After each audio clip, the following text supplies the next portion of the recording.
everyone, it's me, PCPatientZero, and I'm here with my new co-star for the evening, Impulse the Rat. Say hi, Impulse. Hello.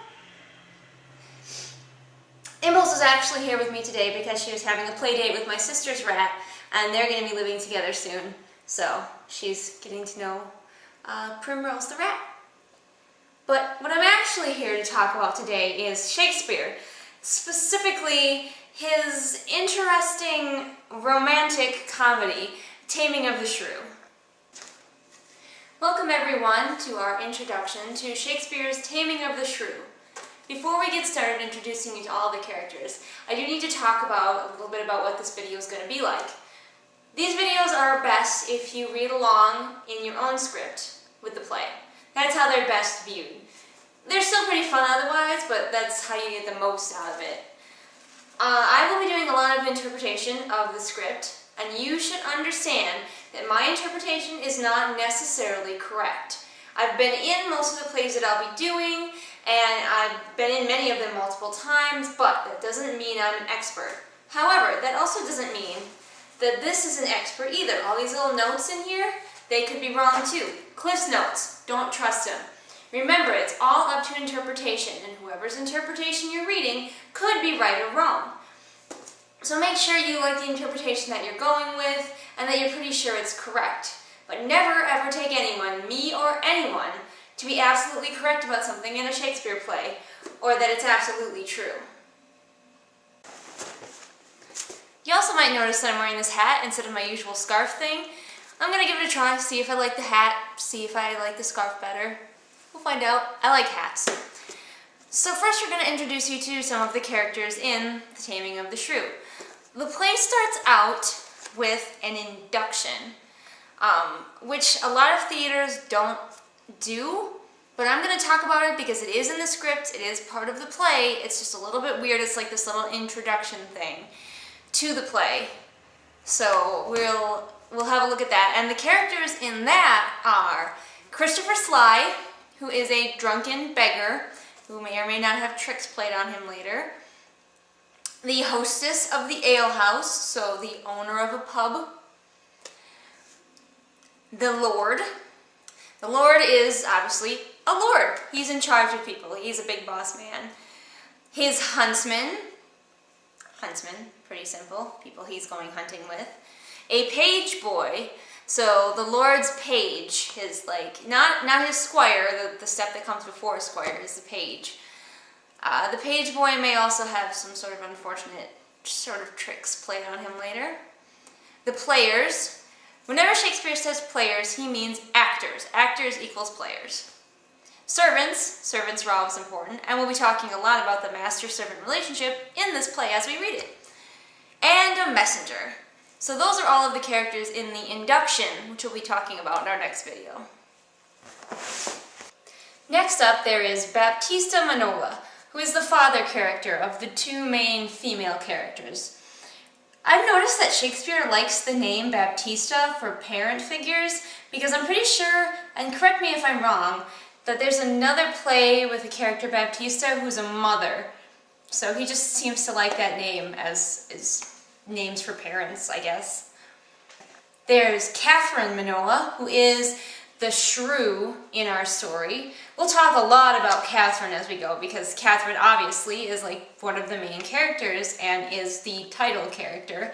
Shrew in those days is what we would call a bitch nowadays, but your mileage may vary. As you see when we read it, Catherine might not actually be all that bad as everyone is saying she is. We'll find out.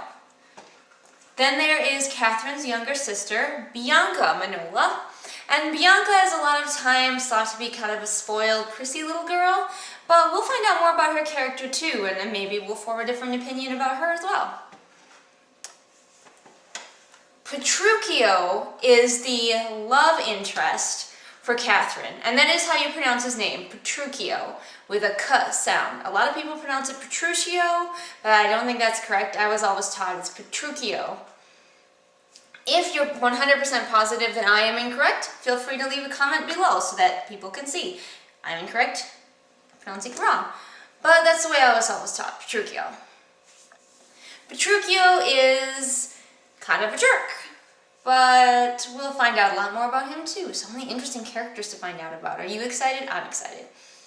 Then there is Grumio, who is Petruchio's head servant, and we're going to have a lot of fun talking about Grumio and some of the other servants in this play.